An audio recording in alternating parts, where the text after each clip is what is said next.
அடுத்ததாக கடக ராசிக்காரர்கள். அவங்களுக்கு இந்த 4 மாத வக்கர பெயர்ச்சி, சனி வக்கர பெயர்ச்சி, நீர் ராசி நீங்க சொல்லும்படியே. அவங்களுக்கு எப்படி இருக்க போகுது இந்த 4 மாதங்கள்? கடக ராசி அப்படின்னு சொல்லி எடுத்துட்டோம் அப்படின்னீங்கன்னா, அதுல பூசம் நட்சத்திரம் இருக்கு. ம். அப்ப கடக ராசி அப்படின்னு சொன்னாவே இப்பதான் நான் சொன்னேன், அதோட நட்சத்திரம் இருக்குன்னா அதுக்கு வெயிட் அதிகம் அப்படின்னு சொன்னேன். அப்ப கடக ராசி அப்படின்றது காலபுருஷனுக்கு 4ஆம் இடமா வருது. அதே மாதிரி பார்த்தீங்கன்னா, பூச நட்சத்திரத்துல குரு உச்சம் பெற ராசியா இருக்கு. அப்போ குரு அந்த வீட்ல உச்சமா இருக்காங்க அப்படின்னு சொன்னாவே, அவங்களுக்கு தேவையான எல்லாமே கிடைச்சிடும் அப்படின்றது தான் அதோட ரூலே. அப்போ குரு உச்சமா இருக்கிறதுனால அதுவும் இல்லாம ஆனா அது எப்படி அப்படின்னு பார்த்தீங்கன்னா, கடக ராசிக்கு 6க்கும் 9க்கும் உடையவர் உச்சமாகுறாங்க அப்படின்ற மாரி இருக்கு. அப்போ வேலை நல்லா இருந்தா ரிலேஷன்ஷிப் நல்லா இருக்காது. ரிலேஷன்ஷிப் நல்லா இருந்தா வேலை நல்லா இருக்காது. ஏதோ ஒண்ணு ப்ராப்ளம் ஆமா. ஏன் அப்படின்னு கேட்டீங்கன்னா, அவர் வந்து 7க்கும் 8க்கும் அதிபதியா வராரு. எந்த கடக ராசிக்கு. அப்ப 7ஆம் இடம் அப்படின்றது வந்து பப்ளிக் ரிலேஷன்ஷிப். பப்ளிக்ல மூவ் பண்றது, ஜனங்கள சேர்க்கிறது, பேசுறது இது எல்லாமே. அப்ப அது எல்லாமே ரொம்ப நல்லா அமைஞ்சு பிசினஸ் நல்லா அமைஞ்சு அவங்க ஓஹோன்னு இருந்தாங்கன்னா, 8 அப்படின்றது வெளிய நம்ம ஃபேமிலி. 7ஆம் இடம் அப்படின்னு சொல்றது வந்து ஆப்போசிட் நம்ம ஸ்பவுஸ், நம்ம குடும்பம். அதுக்கு அடுத்து இருக்கிறது அவங்க குடும்பம். 8. அப்ப அந்த குடும்பத்துல வந்து நெறைய பிரச்சனைகள் ஓடிக்கிட்டே இருக்கும். ஏதோ ஒரு இஷ்யூஸ் இல்லாம இருக்காது. அது அசிங்கம், அவமானம் நெறைய அவமானத்த தான் சந்திக்கிறாங்க. கடகராசியில இருக்கவங்க பார்த்தீங்கன்னா, நெறைய அவமானங்கள். ஓ ஆனா வெற்றி அவங்களுக்கு தான். ஆனா இவ்ளோ வந்து அவங்க வந்து தாங்குனா தான் அந்த வெற்றி கனிய வந்து அவங்க எட்டி பிடிக்கவே முடியும். வேலை இடத்துல அவங்க ஆமா. எல்லா சீனியர்ஸோ, இடத்துலயுமே. ஜூனியரோ ஏதோ ஒரு இடத்துல ஒரு வேலையிடமும் கஷ்டம். சரி, ஃபேமிலிலயும் சரி. எல்லாத்துலயுமே இந்த கடக ராசி, அதுவும் இல்லாம அந்த தாய்மை ராசி. தாங்குற ராசி. எவ்வளோ அடைச்சாலும் தாங்குவேன்னா அது கடக ராசி தான். ஏன்னா அவங்களுக்கு அன்ப மட்டும் தான் குடுக்க தெரியும். வேற எதுவுமே அவங்களுக்கு தெரியாது. தாய் உள்ளம் வேற. ரொம்ப இரக்க குணம், இரக்க சிந்தனை இந்த மாதிரி இருக்காங்க. இப்ப இவங்களுக்கு வந்து 9ல வக்ரம் பெற்று உட்கார்ந்திருக்காரு சனி பகவான். இவரு என்ன மாதிரி பண்ண போறாருன்னா, இவரு குரு உச்சமாகிற நட்சத்திரத்திலயுமே வந்து பூச நட்சத்திரத்துல தான் உச்சமாகறாரு. அப்ப இன்னைக்கு அவரு உத்திரட்டாதியில தான் இருக்கிறாரு. ஆமா. வக்ரத்துல சனி போனாலும் தன்னுடைய நட்சத்திரத்துல இருக்கு. உத்திரட்டாதியில தான் இருக்கிறாரு. அதனால இவரு என்ன பண்ணுவாரு அப்படின்னு சொல்லி பார்க்கும்போது, இவங்களுக்கு வந்து நெறைய மாற்றங்கள குடுப்பாரு. வாழ்வியல் மாற்றங்கள் அப்படின்னு சொல்றது. நெறைய 9ஆம் இடம். இப்ப நான் என்ன சொல்றேன் ஆல்ரெடி உங்களுக்கு 8ஆம் இடம் அப்படின்றது ஃபேமிலி இஷ்யூஸ் நெறைய குடுக்குறாங்க அப்படின்னு சொன்னேன். பிசினஸ நல்லா குடுத்துடுறாங்க. ஆனா ஃபேமிலி இஷ்யூஸ் நெறைய குடுக்குறாங்கன்னு சொன்னேன். இப்ப 9ல இருக்கு அப்படின்னு சொன்னா 9 அப்படின்னு சொன்னது தகப்பன். ஆமா. தந்தை ஸ்தானம். ஸ்தானம்னு அப்படின்னு சொல்லுவோம்.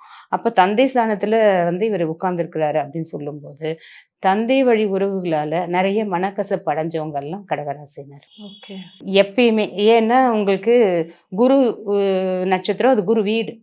குரு வந்து பூச நட்சத்திரத்துல உச்சமடையாரு. அப்ப 6 நல்லா இருந்தா 9 நல்லா இருக்காது. 9 நல்லா இருந்தா 6 நல்லா இருக்காது. உனக்கு பாக்கியம் வேணும்னா வேலை நல்லா இருக்காது. வேலை நல்லா இருக்குன்னா பாக்கியம் கிடைக்காது. அப்ப தந்தை வழி உறவுகள்ல எப்பயுமே உங்களுக்கு இந்த ரிலேஷன்ஷிப் ப்ராப்ளம் அப்படின்றது இருந்துகிட்டே தான் இருக்கு. தந்தை ஒண்ணும் பண்ண மாட்டாரு, ஒண்ணும் செய்ய மாட்டாரு. அவங்களால பிறந்த பிள்ளைகள் ஏன்னா சனி வந்து மூத்த சகோதரன். அப்போ மூத்த சகோதரன், அந்த வீட்டு ஆண் முதல் வாரிசு, அந்த மாதிரி இருக்கிறவங்க வந்து எப்பயுமே இந்த கடகராசிக்கு வந்து அவங்க கூட பிறந்தவங்களால பிரச்சனை இருந்துகிட்டே தான் இருக்கும் அப்படின்ற மாரி இருக்கு. அதனால என்ன அப்படின்னு சொன்னா, அவங்க சொத்துக்கள வந்து அனுபவிக்க முடியாது. எல்லாமே இருக்கும். ஆனா இவங்க வந்து ஏதோ ஒரு கேஸ் போட்டு வச்சிருப்பாங்க. இல்ல ஒரு லிட்டிகேஷன்ல மாட்டிட்டு இருக்கோம். இந்த இந்த வாய்க்கா வரப்பு தகராறு, இந்த இடத்த நான் வந்து அளந்து குடுக்க மாட்டேன். நீயே பார்த்துக்கோ. இப்படி ட்ராகன் பண்ணிட்டே போவாங்க. ம். அந்த மாதிரி போனவங்களுக்கு இப்ப அந்த இடம் கிடைக்கக்கூடிய காலம். 30 வருஷமா இவங்களுக்கு இந்த லிட்டிகேஷன் போயிட்டு இருந்திருக்கும். இப்ப இவங்களுக்கே ஏஜ் ஆயிட்டு இருக்கும். இப்ப வேற வழி இல்லாம அவங்க பசங்க பிரிச்சு குடுத்துடுவாங்க. இந்த 4 மாத காலங்கள் அந்த வக்கர வக்ர பயிற்சியில. பெயர்ச்சியில. ம். கண்டிப்பா இவங்களுக்கு வந்து வருமானம் வரக்கூடிய காலம் அப்படின்னு சொல்லலாம். பிரச்சனையும் சந்திக்கிறாங்க. கோர்ட்டு கேஸ், வம்பு வழக்கும் போறாங்க. ஏன்னா சனி பகவான் நீதிமான். கோர்ட் ஏறாம அவரு குடுக்க மாட்டார். அதனால கோர்ட்டு கேஸ், வம்பு வழக்கு அதே மாதிரி வேலை விஷயத்துலயுமே யாரெல்லாம் வந்து கரெக்ட்டா பண்ணி கேஸ் போட்டிருக்காங்க, நமக்கு வர வேண்டியது வரல, அந்த மாதிரி இருக்கவங்களுக்கு இப்ப அது வரக்கூடிய காலம். பாக்கியம் எல்லாம் இப்ப அடையக்கூடிய காலம். 6ன்னா வம்பு வழக்கு கேஸ். அப்ப அவங்க அத போட்டு ரொம்ப நாள் ஆயிடுச்சு. நடக்கவே இல்ல, முடியவே இல்ல அப்படின்னுலாம் இது முடியிற காலம். ஓகே. அப்ப இது கண்டிப்பா அவங்களுக்கு இது எல்லாமே கிடைக்கக்கூடிய காலகட்டம் அப்படின்னு சொல்லலாம். அதே மாதிரி பார்த்தீங்க அப்படின்னா, 6ஆம் இடம் அப்படின்னு சொன்னா, அந்த வீட்ல யார் இருக்காங்க அப்படின்னு பார்த்தீங்கன்னா, குரு வீடா வருது. யாரு கடக ராசிக்கு 6ஆம் வீடு வந்து குரு வீடு. அந்த குரு வீட்ல வந்து இந்த 3 நட்சத்திரங்கள் கேது, பூராடம் சொல்லுவோம் இல்லையா, நம்ம மூலம், பூராடம், உத்திராடம் இந்த 3மே இருக்கு. அப்ப இந்த 3ன்னா தாய் வழி சொத்து. கேதுன்னா பாட்டி வழி. தாய் வழி, பாட்டி வழி. ராகுன்னா தந்தை வழி, கேத்துன்னா பாட்டி வழி, அதாவது தாய் வழி. ஆமா, அந்த மாதிரி. அப்ப இறந்து போனவங்க சித்தி, சித்தப்பா, வாரிசு இல்லாதது அந்த மாதிரி இருக்கிற சொத்து உங்களுக்கு வரும். அந்த மாதிரி இருக்கிற சொத்துமே உங்களுக்கு வர்றதுக்கு வாய்ப்பு இருக்கு. படிப்பு அப்படின்னு சொல்லிட்டு பார்க்கும்போது, இப்போ குழந்தைங்க படிக்கிறாங்க. இப்போ கடகராசியில பிறந்த சின்ன பிள்ளைங்க இருக்காங்க. அவங்க எல்லாம் படிக்கிறாங்க. இவங்களுக்கு எப்படி இருக்கும் அப்படின்னு பார்த்தீங்கன்னா, எப்பயுமே ஒரு படிப்பு சம்மந்தப்பட்ட விஷயத்த பொறுத்த வரைக்கும் பிறந்த கால ஜனன ஜாதகத்துல 4ஆம் இடம் வலுவா இருந்துச்சு அப்படின்னா, எந்த கிரகம் பெயர்ச்சியானாலும் படிப்புக்கு தடை இல்லை. எப்படினாலும் அவங்க ஜெயிச்சு வந்துருவாங்க. எந்த கிரகமுமே வந்து அந்த நேரத்துக்கு கொஞ்சம் மார்க் கம்மியா இருக்கும். அவ்வளவுதானே தவிர, ஆனா அவங்க ஜெயிச்சு வந்துருவாங்க. அதுல எந்த மாற்று கருத்தும் கிடையாது. அதே மாதிரி 1, 4, 7, 10 இந்த இடங்கள்ல சனி பகவான் இருந்தாலும், 4ஆம் இடத்துல சனி பகவான், லக்னத்துக்கு 4ஆம் இடத்துல சனி பகவான் இருந்தாலும், நடக்கவே நடக்காது, முடியவே முடியாது அப்படின்ற காரியத்தை எல்லாம் நடத்தி வச்சிடுவார். அதுவும் இல்லாம இன்னொரு ஸ்பெஷல் என்னன்னா, திடீர்னு நடக்கும். நான் நினைச்சே பார்க்கல. நான் இந்த சடனா அளவுக்கெல்லாம் வருவேன் நான் கனவுல கூட நினைக்கவே இல்ல. எனக்கு இப்படி நடக்குது. எனக்கும் இதுக்கும் சம்மந்தமே இல்ல. எனக்கு எப்படி இந்த பேர் வந்துச்சுன்னு எனக்கே தெரியல. இன்னும் நான் ஆச்சரியமா பார்க்குறேன். அப்படின்றவங்க எல்லாம் இந்த 4ல சனி இருக்கிறவங்களுக்கு. சனி பகவான் வந்து கெடுதல் தான் பண்ணுவாரு அப்படின்னு இல்ல. நீங்க ஃபர்ஸ்ட் ரொம்ப நல்லது பண்ணியிருந்தீங்கன்னா உங்களுக்கு வாரி கொடுக்கும். இப்ப அதே இடத்துல கடகத்துல சனி கூட மற்ற சூரியனோ இல்லாட்டி வந்து சந்திரனோ சேர்ந்து இருக்கு, புதனோ இந்த மாதிரி மற்ற கிரகங்கள் சேர்ந்து இருக்கும் பொழுது அவங்களுக்கு இந்த கடகராசிக்காரர்களுக்கு 4 மாதம் எப்படி இருக்கும்? இப்ப சூரியன் சனி சேர்க்கை அப்படின்னு சொன்னா, சூரியன் அப்படின்னா முழு வெளிச்சம், சனி அப்படின்னு சொன்னா முழு இருட்டு. அப்ப இருட்டு இது 2மே என்ன, அப்ப 2 பேருக்குமே கருத்து வேறுபாடு ரொம்ப அதிகமா இருக்கும். இவங்க 2 பேரும் எந்த காலத்திலயும் ஒண்ணு சேர்றதுக்கு வாய்ப்பே கிடையாது. சேர்றதுக்கு மீன்ஸ் கருத்து வேறுபாடுகள் நான் சொல்றது. அஃபெக்ஷன் அப்படின்றது வேற. ஏன்னா அந்த வீடு தாயுள்ளம் கொண்ட வீடு. அதனால உங்களுக்கு அஃபெக்ஷன் இருக்கும். கருத்து வேறுபாடுகளும், சண்டைகளும் அதிகமா இருக்கும் இவங்களுக்கு. அதே மாதிரி பார்த்தீங்கன்னா, சந்திரன் அப்படின்னு சொன்னா, அந்த இடத்துல சனி சந்திரன் இருந்தாவே அங்க புணர்ப்பு தோஷத்த குடுத்துடுறாரு. அப்ப புணர்ப்பு தோஷம் என்ன பண்ணும்னா, ஒருத்தன் ஜெயிக்கணும்னா புணர்ப்பு தோஷம் இருக்கிறவங்க கண்டிப்பா ஜெயிக்கிறாங்க. அது வந்து ஒரு மைனஸ் தான் அது. பிளஸ்ன்னு சொல்ல முடியாது. ஏன்னா, அவங்களே அசிங்கப்படுத்திக்கிட்டு, அவங்களே கஷ்டப்பட்டு எல்லாமே பண்ணி, அதுக்கப்புறம் இதுதான் அப்படின்னு ஒரு உணர்வு அவங்களுக்கே வந்து ஜெயிக்க ஆரம்பிக்குது. இதுல இந்த பூச நட்சத்திரக்காரர்களை சொல்லலாமா? ஏன்னா சனி நட்சத்திரத்துல சந்திரன் அங்க உட்கார்ந்துருக்கும் சில பேருக்கு. ஆமா. அப்போ இது இந்த பூச புணர்வு நட்சத்திரத்துல தோஷம். இருக்கவங்க எல்லாருக்குமே லேட் மேரேஜ் ஃபர்ஸ்ட். ஏன்னா, அவங்க வாழ்க்கை அனுபவத்த கத்துக்கிட்டதுக்கு அப்புறம் தான் அவங்களுக்கு திருமணம். ஏன்னா, அவங்களால அது முடியாது. எப்பயுமே 30 பூச நட்சத்திரம் 1 பண்ணாங்க அப்படின்னு சொன்னா, 20, 22 வயசுல பண்ணிடுவாங்க. அப்படி இல்லன்னா 32, 34, 36 வரைக்குமே லேட் ஆகுது. லேட் மேரேஜ் பூச நட்சத்திரம் அப்படின்னு சொல்லி. ஆனா பணம், காசு சேர்றது அப்படின்னு சொல்லி பொருளாதாரம் அப்படின்னு சொன்னா நல்ல வளர்ச்சி.